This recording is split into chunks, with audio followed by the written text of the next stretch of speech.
Good morning, good afternoon, and good evening, depending on when you're watching this presentation. This is a presentation of the Collaborative Plan and Reflection generated by Brian Wagner for Brandman University at EDUU 661 in April 2018. Again, thank you for your attention, and let's get going. In identifying the problem in this particular situation, the problem was the full implementation of an individual education plan for a student identified with autism. The specific area of interest was the implementation of a behavior plan that had been developed by the school psychologist and agreed to by the student's most recent IEP. The student did participate in several core classrooms. Those teachers were not members of the IEP team, but were responsible for that implementation. The stakeholder. In this study, the stakeholder was the school psychologist. She was concerned about the full implementation of a behavior support plan in all classes for a student who was participating in several of these core classes. She had worked with the student for several years and was providing counseling services for the student in the classroom setting. She had also worked with the researcher for several years.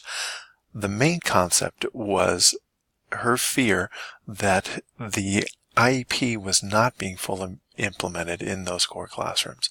The main structure, the main concern was that it was the student's attention and participation in class that was the focus of the behavior intervention plan. And she truly felt a disconnect between those processes, or the IEP process, and her goals.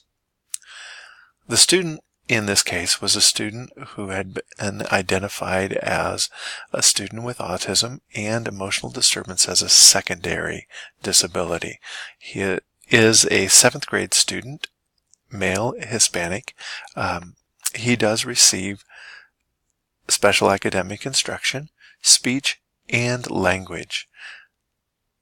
The student had been in counseling for several years, and the student's, again, major concern was his refusal to do work in the core classroom setting. In the collaborative process, one of the problems was narrowing to a specific idea. To do that, the team, myself, and the school psychologist went through first a brainstorming session. Then we went through the next steps and finding solutions, and really worked on identifying the positives and negatives of each of the solutions. And the goal was to also have a partial implementation of the plan during this quarter. The possible solutions, first of all, was one, just give a copy of the IEP plan to the teachers and let them do what they would normally do.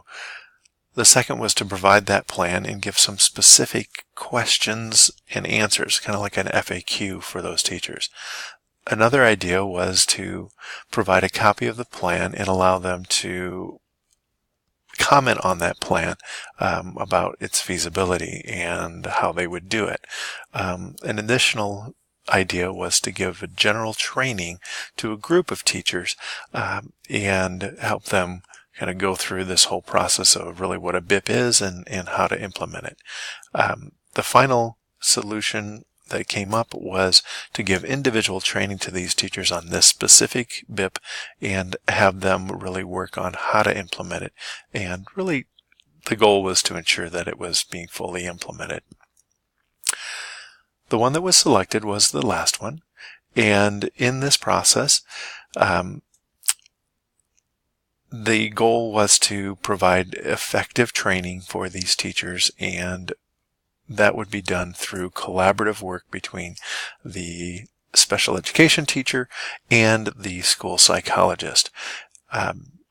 First, the school psychologist would identify key ideas of the BIP. The team would then develop a short presentation to share with the classroom teachers. Individual sessions were to be held with each of the teachers to present the plan, and in those sessions there would be some troubleshooting and some give and take with the teachers about how it would be most effectively implemented in their classrooms. And then finally, the plan was to have follow-up with each of those teachers so that they could successfully see the results of their process. Thank you.